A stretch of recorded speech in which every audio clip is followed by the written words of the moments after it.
Hi friends, welcome to ಸವಿರುಚಿ. ನಾನಿವತ್ತು ಸಿಂಪಲ್ಲಾಗಿ beans ಮತ್ತು ತೊಗರಿಬೇಳೆನ ಯೂಸ್ ಮಾಡಿಕೊಂಡು ದಾಲ್ ಮಾಡೋದು ಯಾವ ಥರ ಅಂತ ಹೇಳ್ಕೊಡ್ತಾ ಇದ್ದೀನಿ. ಇದು ಮುದ್ದೆಗೆ ಅನ್ನಕ್ಕೆ ಸೂಪರ್ ಕಾಂಬಿನೇಷನ್. ಒಂದ್ಸರಿ ಟ್ರೈ ಮಾಡಿ ನೋಡಿ. ನಾನಿಲ್ಲಿ ಸ್ಟವ್ ಮೇಲೆ ಒಂದು ಕುಕ್ಕರ್ ಇಟ್ಕೊಂಡು 1 ಕಪ್ ಆಗೋಷ್ಟು ತೊಗರಿಬೇಳೆನ ತೊಳೆದ್ಬಿಟ್ಟು ಸೇರಿಸ್ಕೊಂಡಿದ್ದೀನಿ. ಇದು ಸುಮಾರು ಒಂದು 100 ಗ್ರಾಮ್ ಆಗೋಷ್ಟು ತೊಗರಿಬೇಳೆನ ತೊಗೊಂಡಿದ್ದೀನಿ. ಹಾಗೆ ಒಂದು 3 ಮೀಡಿಯಮ್ ಸೈಜ್ ಟೊಮೆಟೊನ ಈ ಥರ ದಪ್ಪದಾಗಿ ಕಟ್ ಮಾಡಿ ಸೇರಿಸ್ಕೊಂಡಿದ್ದೀನಿ. ಬೇಳೆ ಟೊಮೆಟೊ ಬೇಯೋದಕ್ಕೆ 2 ಕಪ್ ಆಗೋಷ್ಟು ನೀರನ್ನ ಸೇರಿಸ್ಕೊಳ್ತಾ ಇದ್ದೀನಿ. ನಾನು ಇವಾಗಲೇ ರುಚಿಗೆ ತಕ್ಕಷ್ಟು ಉಪ್ಪನ್ನ ಆ್ಯಡ್ ಮಾಡ್ಕೊಳ್ತಾ ಇದ್ದೀನಿ. ಹಾಗೆ 1 ಟೀ ಸ್ಪೂನ್ ಆಗೋಷ್ಟು ಅರಿಶಿನ ಪುಡಿನ ಸೇರಿಸ್ಕೊಳ್ಬೇಕಾಗುತ್ತೆ.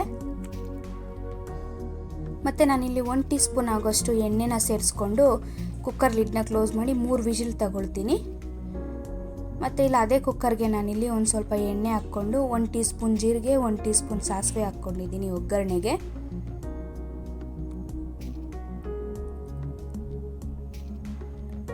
ಇಲ್ಲಿ ನಾನು ಚಿಕ್ಕ ಸೈಜ್ ಒಂದು ಈರುಳ್ಳಿ ಮತ್ತು ಕರಿಬೇವು ಸೊಪ್ಪನ್ನ ಆ್ಯಡ್ ಮಾಡ್ಕೊಳ್ತಾ ಇದ್ದೀನಿ. ಈರುಳ್ಳಿ ಒಂದು ಸ್ವಲ್ಪ ಎಣ್ಣೆಯಲ್ಲಿ ಫ್ರೈ ಆಗಬೇಕು. ಇಲ್ಲಿ ನಾನು 1 ಕಪ್ ಆಗೋಷ್ಟು ಬೀನ್ಸ್ನ ಕಟ್ ಮಾಡಿ ತೊಳೆದ್ಬಿಟ್ಟು ಸೇರಿಸ್ಕೊಳ್ತಾ ಇದ್ದೀನಿ. ಇದನ್ನು ಅಷ್ಟೇ ಎಣ್ಣೆಯಲ್ಲಿ 1 ನಿಮಿಷ ಫ್ರೈ ಮಾಡ್ಕೊಳ್ಬೇಕಾಗುತ್ತೆ. ಫಸ್ಟೇ ನಾವು ಬೇಳೆ ಜೊತೆ ಬೇಯಿಸ್ಬೋದು, ಬಟ್ ಈ ಥರ ಒಂದ್ಸರಿ ಟ್ರೈ ಮಾಡಿ ನೋಡಿ. ಈ ಥರ ತುಂಬ ಟೇಸ್ಟಿಯಾಗಿ ಬರುತ್ತೆ. ಬೀನ್ಸ್ ಸ್ವಲ್ಪ ಬೆಂದಿದೆ ಅಂದಮೇಲೆ ನಾವಿಲ್ಲಿ ಬೇಳೆ ಸಾಂಬಾರ್ಗೆ ಯೂಸ್ ಮಾಡ್ತಿರಲ್ವ ಸಾಂಬಾರ್ ಪೌಡರ್, ಅದನ್ನು 2 ಟೇಬಲ್ ಸ್ಪೂನ್ ಆಗೋಷ್ಟು ಸೇರಿಸ್ಕೊಳ್ಬೇಕಾಗುತ್ತೆ.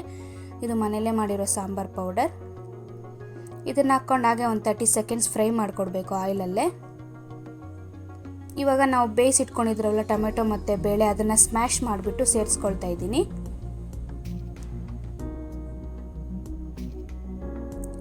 ಇದು ಎಲ್ಲ ಮಿಕ್ಸ್ ಆಗಬೇಕು. ನಾವು ತಗೊಂಡಿರೋ ಬೇಳೆ, ಬೀನ್ಸ್ ಮತ್ತು ಮಸಾಲೆ ಎಲ್ಲ ನೀಟಾಗಿ ಮಿಕ್ಸ್ ಮಾಡ್ಕೊಳ್ಬೇಕಾಗುತ್ತೆ.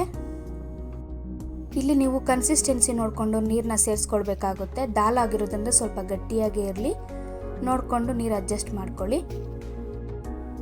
ಇಲ್ಲಿ ಕುಕ್ಕರ್ ಲಿಡ್ನ ಕ್ಲೋಸ್ ಮಾಡಿ 1 ವಿಜಿಲ್ ತಗೊಳ್ಬೇಕಾಗುತ್ತೆ. ಬೀನ್ಸ್ 50% ಬೆಂದಿದೆ, ಆದರೂ 1 ವಿಜಿಲ್ ತಗೊಂಡ್ರೆ ನಮಗೆ ಸಾಂಬಾರು ಕರೆಕ್ಟಾಗಿ ರೆಡಿಯಾಗಿರುತ್ತೆ. ನೋಡ್ತಾ ಇರ್ಬೋದು, 1 ವಿಜಿಲ್ ಆದಮೇಲೆ ನಾನು ತೋರಿಸ್ತಾ ಇದ್ದೀನಿ ನಿಮಗೆ.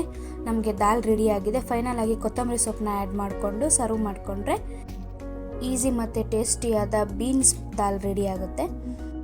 ಒಂದ್ಸರಿ ಟ್ರೈ ಮಾಡಿ ನೋಡಿ. ಇದು ಮುದ್ದೆಗೆ ಅನ್ನಕ್ಕೆ super combination.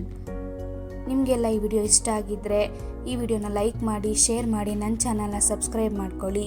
Thanks for watching.